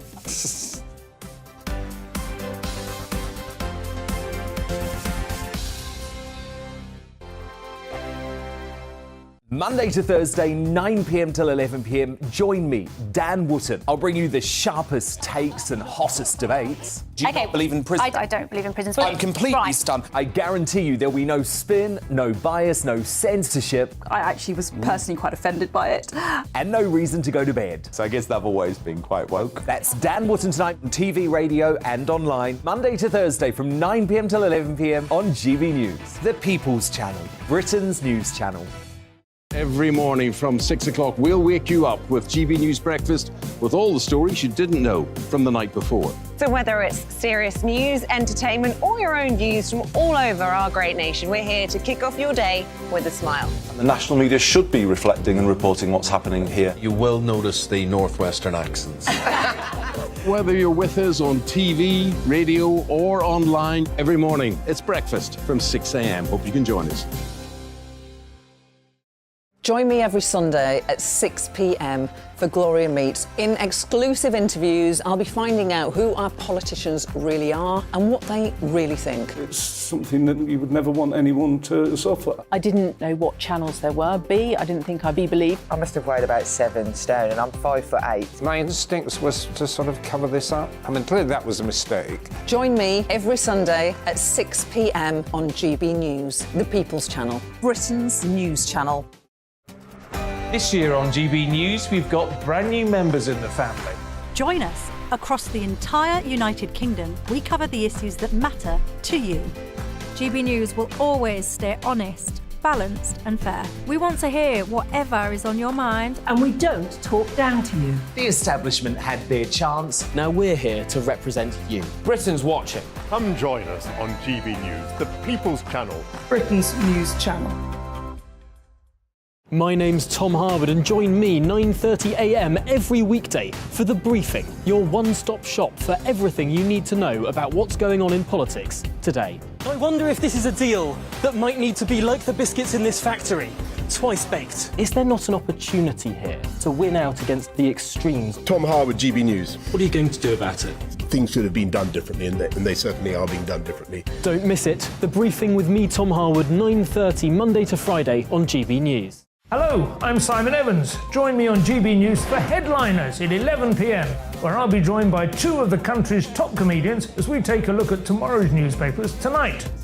If it's a big story, we'll be covering it, I guarantee, but we'll also have some fun along the way. That's GB News Headliners at 11 p.m. We won't put you to sleep, unlike some of the other paper review shows out there. So join us, 11 p.m, 7 nights a week.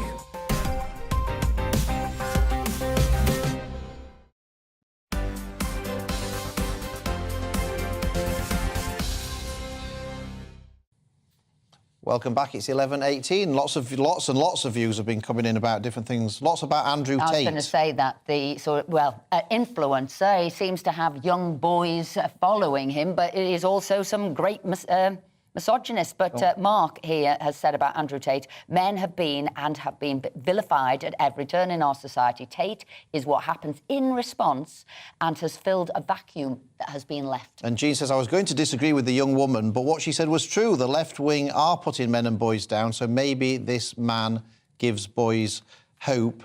Harry says there's no excuse for Tate's misogyny. He must be brought to account for his actions, but we never hear of the misandry on social media, in the police and in the working environment. And Sean says, I feel sorry for the young guest who follows and believes in Tate. He seems young, gentle, sensitive. I hope he finds himself far away from the narcissist like fake Tate. And we've also had lots of views about the police and the problems with the Met Police and the serial rapists there.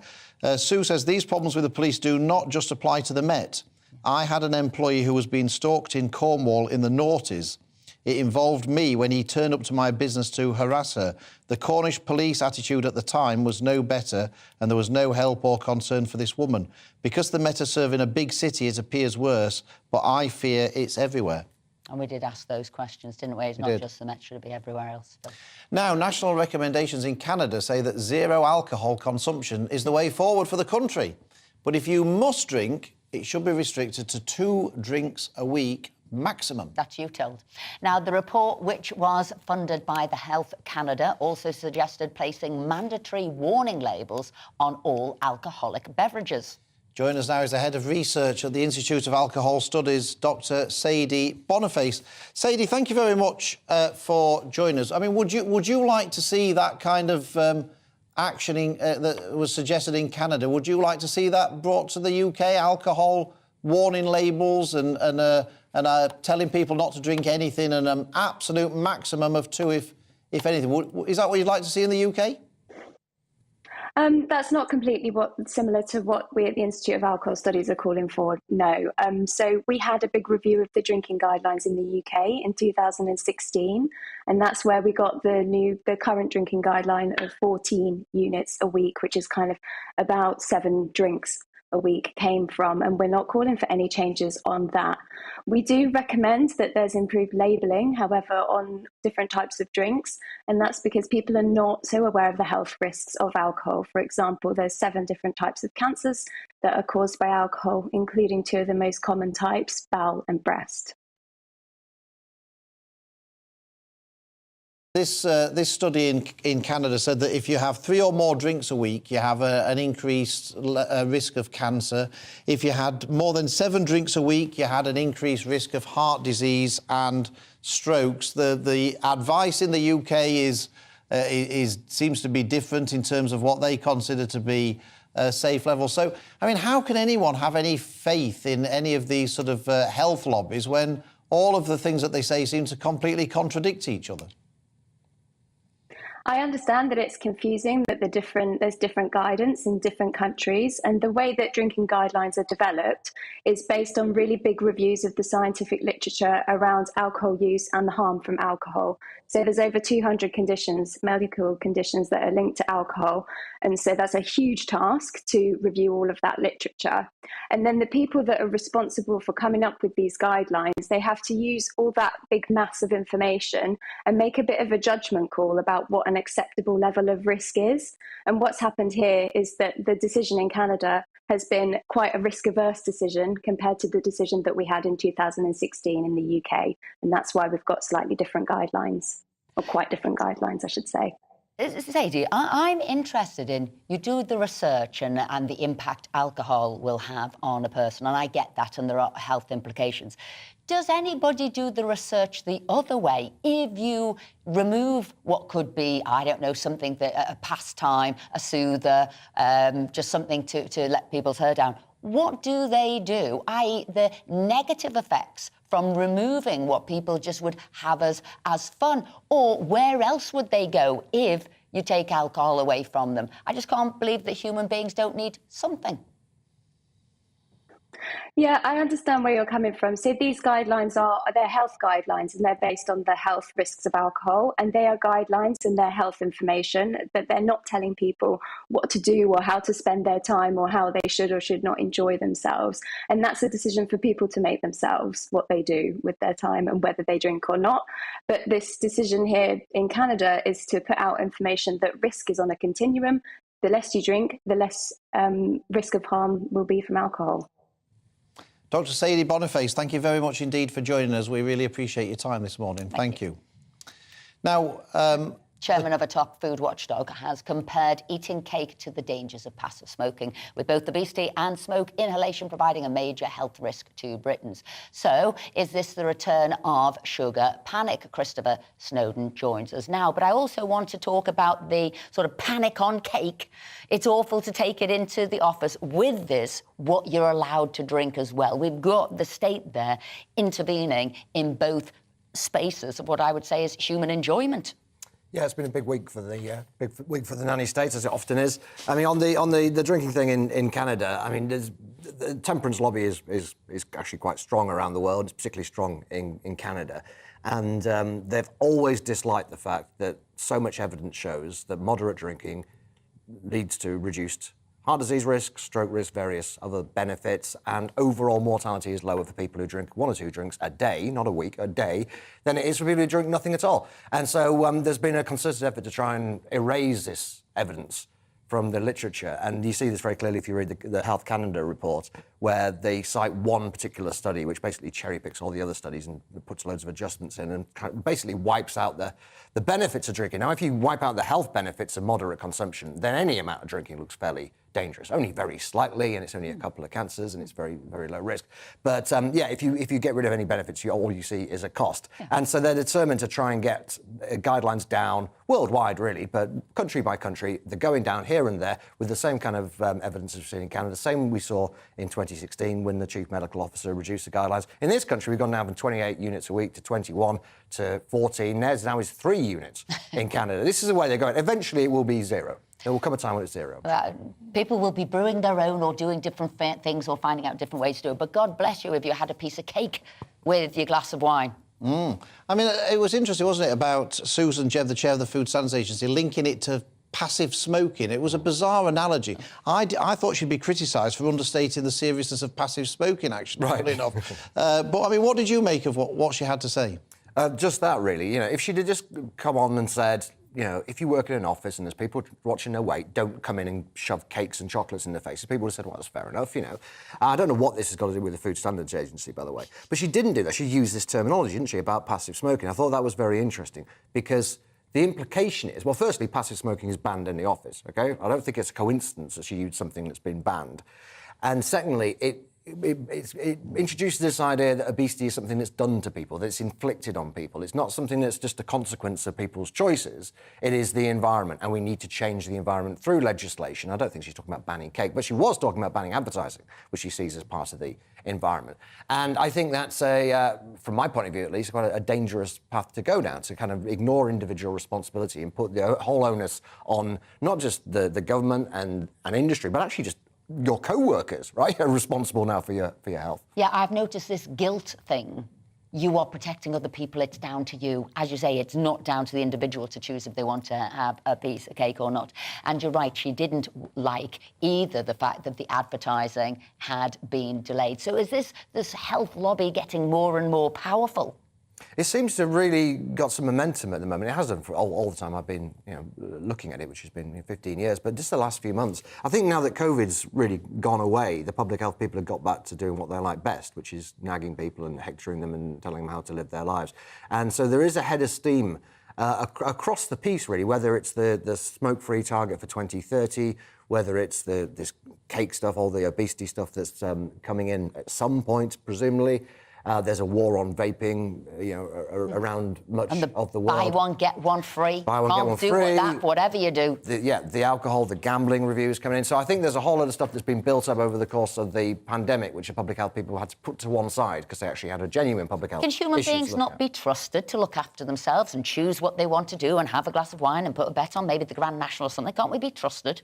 That's a very old-fashioned way of looking at it, apparently, Esther. I mean, just to try and defend what Susan Jebb said, I mean... If you must. Well, and you sort of alluded to this as well, Chris, to be fair. Is it cruel for somebody to bring cakes into the office if there are half a dozen people there who are overweight and are desperately trying to resist temptation? Is there not something to say, well, actually, do you know what? That you should be more thoughtful. That is a cruel thing to do. You are putting them in a difficult position. I mean, is that such a bad thing? I don't think it's a completely unreasonable point to make. I don't think it's got anything to do with the Food Standards Agency, which gets a lot of money and was set up to prevent food poisonings in restaurants and has gone down this mission creep like so many of these quangos do. But as a general point in conversation, it's a perfectly banal thing to say. Really, it's the fact that she brought passive smoking into it. It's the fact she talked about the obesogenic environment and implied that it was, people can't just say no to it. People used to bring chocolate into my office when I worked at a newspaper every morning about 10 o'clock. I always said no to it. I was outside smoking, to be fair, but, I had the self-discipline to say no to the chocolate. I think you've hit a point there, haven't you? Instead of getting on with your day job, which is probably a very difficult one to stop, whether it's food poisoning, standard quality of food, we go into another space, which is a lot easier, which is just tell people what to do, whether they can have cake or not. We want people to get on with their day job and stop busybodying, surely.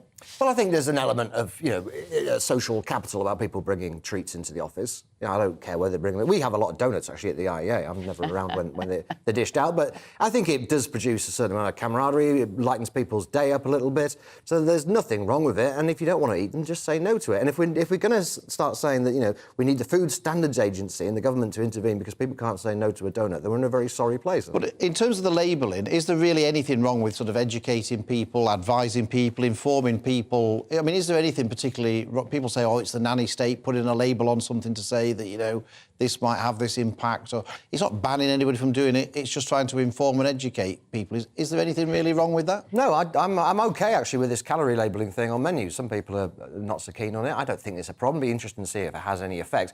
I don't think it will. I'm in favour of having calorie labelling and the sugar and salt and fat on food products, but again, it doesn't make any difference. And you know why? It's because actually people know there's a lot of calories in a cream cake. I was going to say, who didn't know that cake can be fattening? Do you know what? It's got sugar in there, it's got fat in there. It's all come as a shock to me. That's when I know now why I'm fat. I never knew before. You're surprised, yeah. Chris Stone from the Institute of Economic Affairs, thank you so much indeed for joining us. Coming up, as a levelling up scandal is brewing in Westminster, we'll be joined by Tom Jones, the councillor for Scotton and Lower Wensleydale, who will receive a portion of the money. But first, here are your headlines with Rhiannon.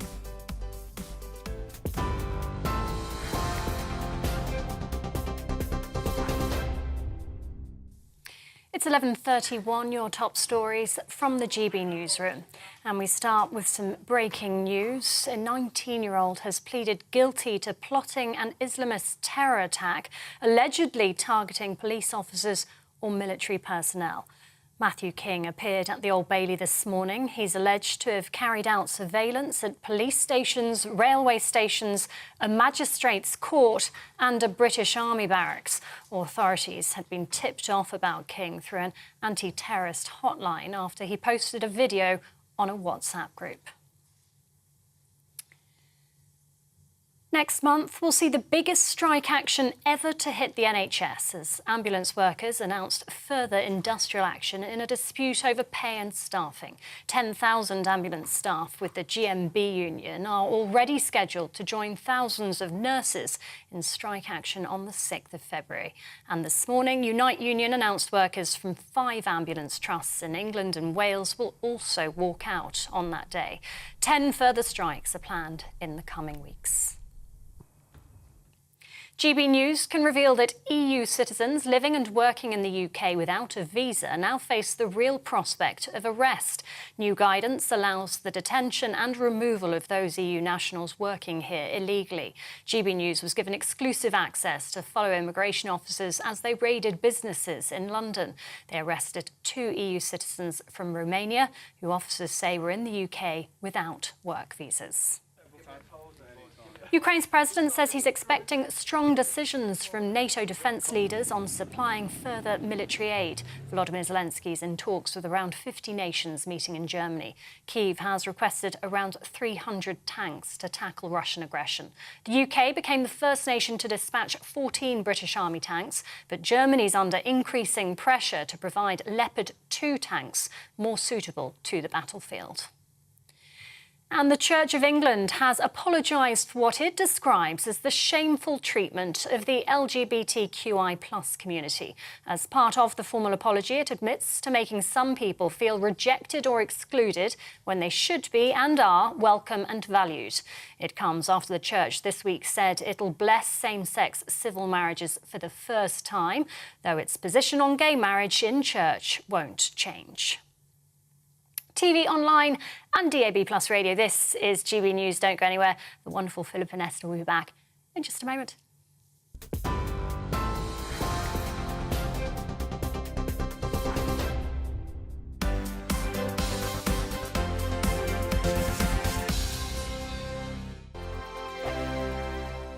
Monday to Thursday nights on GB News. At 6, it's Dubes & Co. 7 o'clock, Farage. At 8, join Mark Stein. And at 9, Dan Wootton Tonight, followed by Headliners.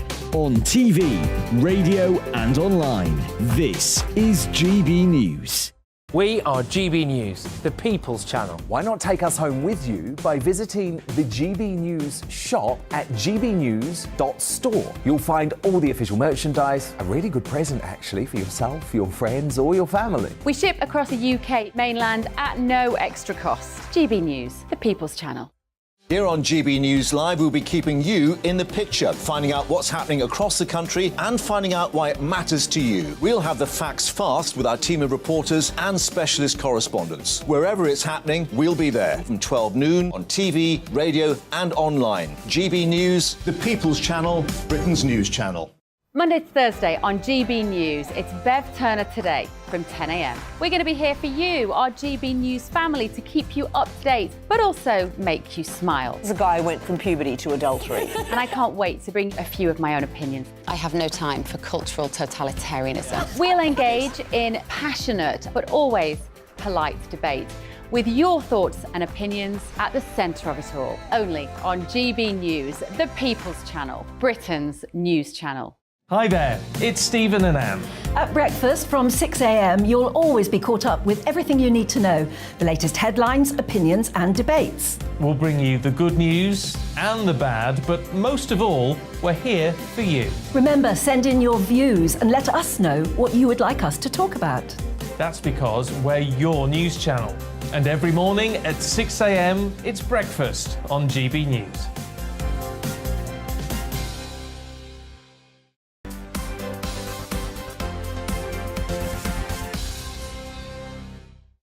Welcome welcome back. It's 11:36. We've had loads and loads and loads of comments about all sorts of things, most recently about all the nanny state stuff. Esther? Dave said, I think these organisations should get lost and stop telling us how to live our lives and what to do. If they have their way, we wouldn't drink alcohol, eat junk food, go out in the sun, drive cars above 30 miles an hour or play contact sports. Life just wouldn't be worth living. Tim says, my dad died aged 94 and my mum aged 92. They drank a bottle of red wine between them every day for almost 40 years. These are just facts. But you know what the health organisations say? Oh, they probably would have lived to 200 if they'd only had the You've two. actually got good genes there, Tim. You're very lucky. And David, why don't these nanny state do-gooders go away and let us live our lives the way we want? And James says, hi, Esther and Phil. These people want us to live our lives like theirs. 8 of us lads are off to an Elvis concert this evening, so a little bit of the nectar will be consumed. James, I hope you have a fantastic night. Don't get too hammered. I want you to consume the alcohol. They'll all sound like Elvis. Prior to that, they probably didn't sound anything like Elvis. They'll be singing along, that is for sure. Now, a levelling up scandal is brewing in Westminster as Rishi Sunak has been accused by Labour of showing favouritism to his constituency, which will receive £19 million in funding. But Tom Jones, the councillor for Scotland and Lower Wensleydale, which will receive a proportion of money, believes the story is misleading. Well, he joins us now. Hopefully. Tom. Hello. There he is. Here he is. Hello, Here he how is. are you? So, we're very well, thank you. So, misleading. Tell us how it's misleading, because everybody's saying, you know, not a deprived area, the Prime Minister's patch. How did he end up with some money from the Levelling Up Fund? Well, I think the story which was published in The Guardian is misleading. I mean, it missed out some key information, like, for instance, that the bid was led by a district council that's controlled by Lib Dems and independents. On top of that, you know, Richmond has a reputation for being the Surrey of the North. But whilst I assure people that some parts of Richmond are very wealthy, Catterick is not one of them. It's a garrison town, hence the name Catterick Garrison. And finally, the article describes it, it's been described as a small town, but it's not. It's actually the biggest garrison in Western Europe. It's about to get even bigger. And personally, I think putting 19 million quid's worth of funding into a town that's about to play host to a lot more of our soldiers is actually a really good investment, regardless of who is the MP. I mean, Tom, are we expected to believe that it's a sheer coincidence that the only successful bid from North Yorkshire and one of only 4 successful bids in the whole of Yorkshire was in the Prime Minister's constituency? I mean, are you really saying that it's just a coincidence that it happens to be in the Prime Minister's constituency? No, I don't think it's a coincidence. I think it's the result of a very, very, very strong bid, actually. And I think, again, if you look at the case that they've made for it, the amount of service personnel in Catterick is about to go up by 50%, and that's not including dependents. So actually, this money is going to be spent on a new town square, which is fantastic because Catterick doesn't have any public realm at all, really. It's about to go on increased play areas, better accessibility to the town centre, better footpaths, better cycleways, a new community and enterprise facility, which Catterick doesn't have. So really, this is about creating a better space ahead of what is about to be a massive population boost for Catterick. I mean, I'm not being funny, Tom. I mean, I've been to Catterick. I've been to Catterick races on many, many occasions, and a very pleasant place that it is. But I can concur. Are you really saying that sort of walking and cycling routes, a new town square, a new community facility in Catterick is a better use of levelling up funds than Bradford, where I am, in gritty West Yorkshire, not posh North Yorkshire, we're in gritty West Yorkshire? Are you really saying that that's a better use of levelling up funds than trying to regenerate sort of much poorer parts of Yorkshire like Bradford? Because I think most people would think that that's a bit of a stretch. Tom, can I just tell you, this is a bit of a rerun before he has this conversation with Rishi, so you better give us your answers. I wondered if there was a vested interest. There's always a vested interest. Yeah, once again, I think this is a really, really, really fantastic use of money. that is about creating a better area for what is about to become one of only 3 divisional headquarters for the British Army in the UK. And obviously there are bids that have been dropped back, but if you look at the amount of funding that's been spread out, I really do think this is fantastic. A fantastic way to spend money. I know Hull lost out. They wanted about 20 million quid to give their town hall a new front. And I think if you look at some of those bids and you look at the strength of this bid, I think this is very, very clearly a fantastic use of public money. Councillor Tom Jones, you've made a rallying call there, strong defence of what's going on. But I'll bring that debate here into the studio, because there is a lot of people saying rather selective who've got that. We've even got Andy Street, the Mayor of Birmingham, saying, is this the best way to level up? Shouldn't you do, as he'd say, to give more devolved power and give the money to the regions? So this bidding, I think he's talking about just bidding for money. Yeah, so there's 2 things I'd say. There's a lesson about government here, which is when you have these competitive pots, you end up with as many upset people as happy people. And it never turns out to be a great announcement for the government, because the people that didn't get it are grumpy. But I thought Andy actually made a more interesting underlying point, which is... That's Andy Street. Andy Street, yeah. The Mayor of West Midlands. He was basically saying that the trouble with this competitive bidding is often the places that most lack, if you like, the kind of community infrastructure find it hardest to put the bids to. The places that are doing well often manage to rally a large number of people and support their bid and put a better bid in.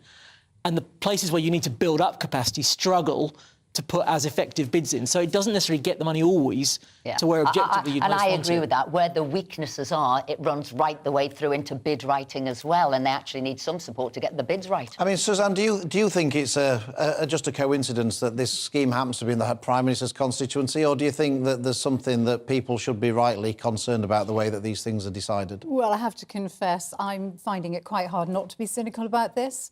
I think there's been a massive debate ever since the words first came into our radar that what is levelling up, what does it mean? I'm afraid this morning's headlines rather make it look like what it actually means is what we used to call pork barrel politics, where MPs, government would put money into constituencies where they thought they were going to get the most votes.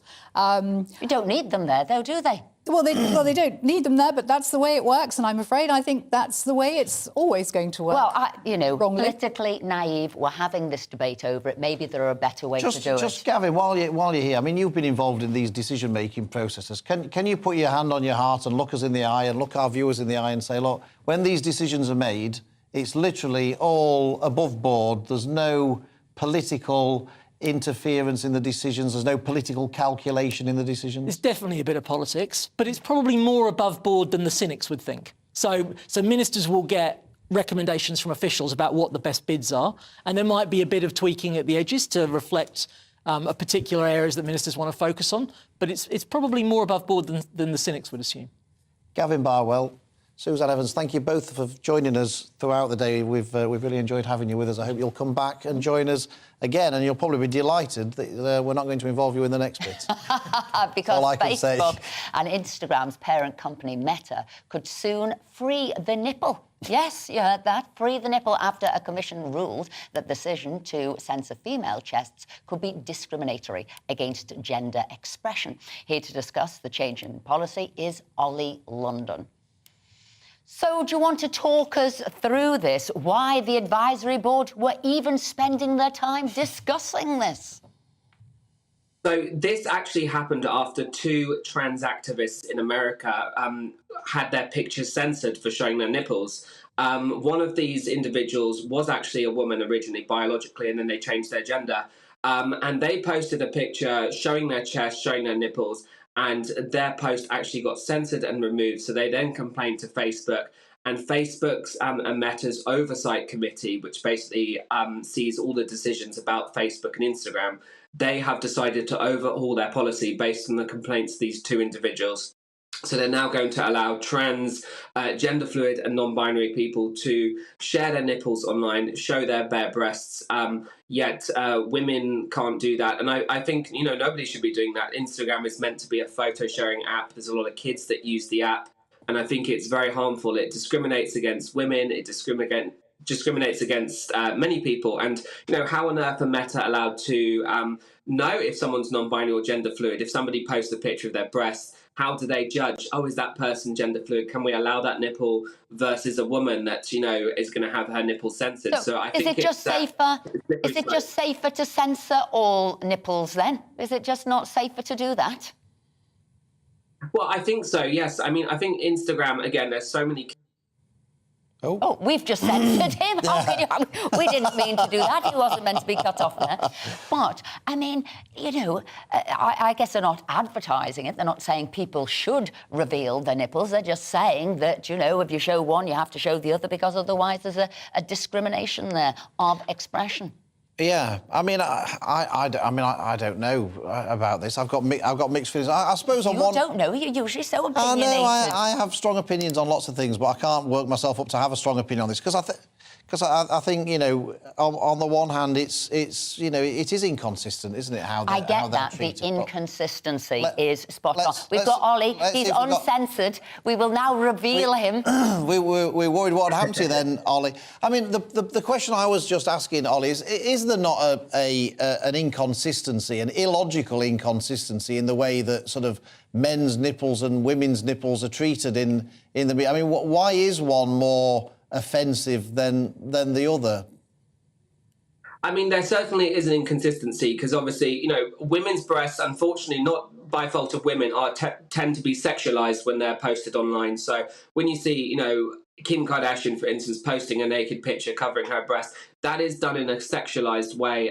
There are some women that campaign to free the nipple and think it's the right thing to do. And one thing I will say with Facebook's new rules is they are going to allow women to show their nipples if it's in the context of breastfeeding or protest. So that's the only context women can show. But, you know, I think men are showing the nipples. I don't think it shouldn't be a sexualized platform. It should be more of a modest platform because, again, kids use this platform.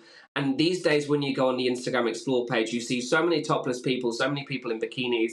I think this is only going to add to that sexualization, and I think it puts kids at risk the most.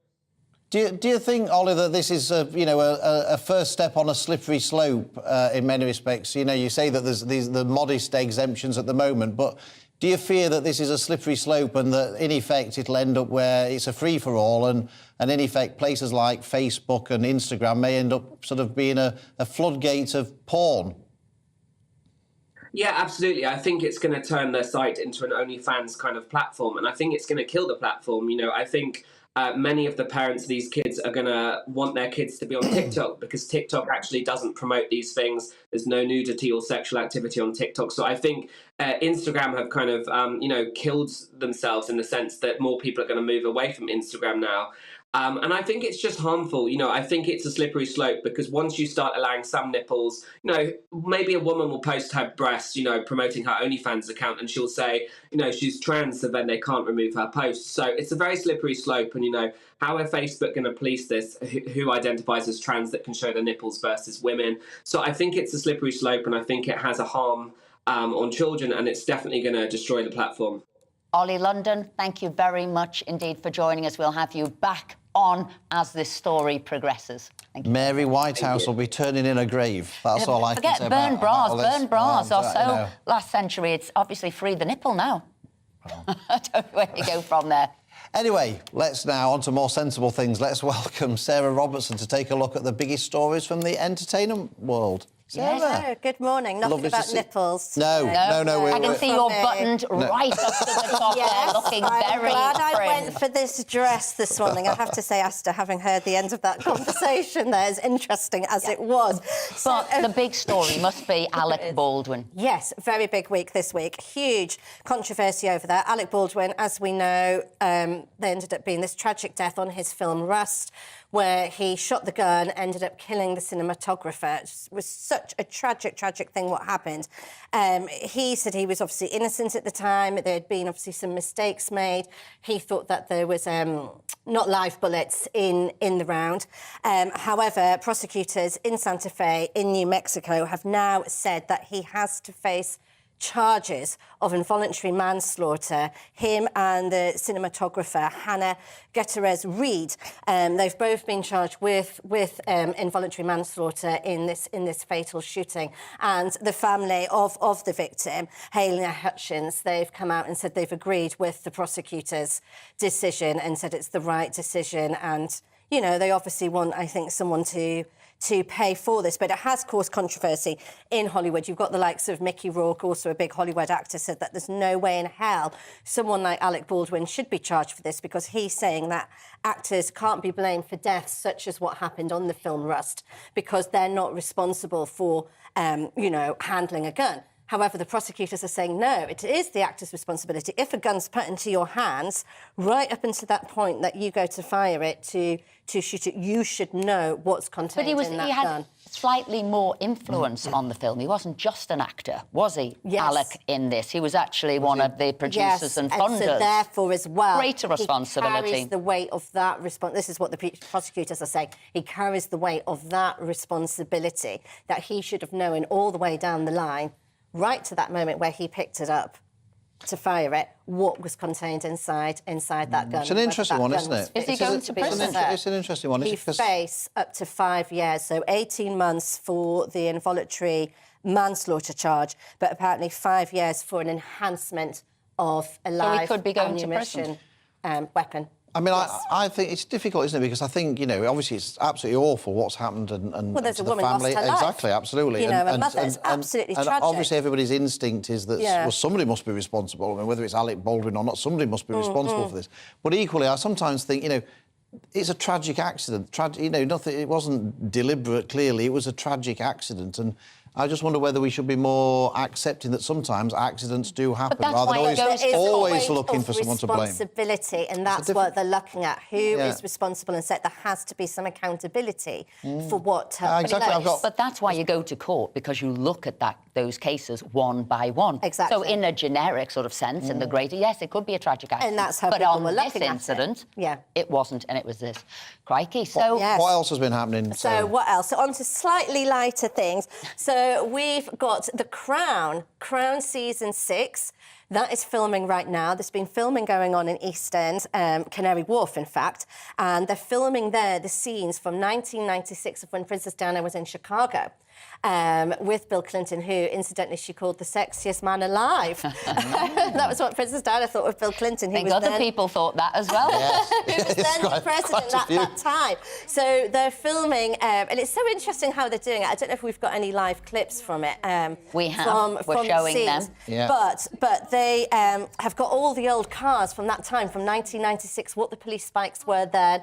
So it's the presidential motorcade, as it was, and now Canary Wharf is filled in for the streets of Chicago. It must have been too expensive, maybe, to go over there and film there. But this is going to be a very controversial series because the time frame is sort of 96 to 2003, and it's going to be taken in the late Princess Diana's tragic accident, her death in that Parisian tunnel. So and we're all going to be controversial series. We're all going to be reminded that it is fiction and not fact, as well, are we? Whether we see that disclaimer, Phil, I do not know at the start of the show, start of the series, but I am certainly looking forward to watching it, and it will be the last one of The Crown until Peter Morgan decides to do any more. I think he's going to leave. He likes to leave about a 20-year gap, so we'll be up to 2003. And BAFTA nominations? Yes. Well, I was just about to pop it, actually, just from The Crown. Kim Kardashian has bought Princess Diana's late necklace for £164,000 in an auction at Sotheby's yesterday. And this is a very, very big diamond and amethyst cross. It was called the Atala necklace. Princess Diana wore it for charity functions in the 80s, one of her favourites.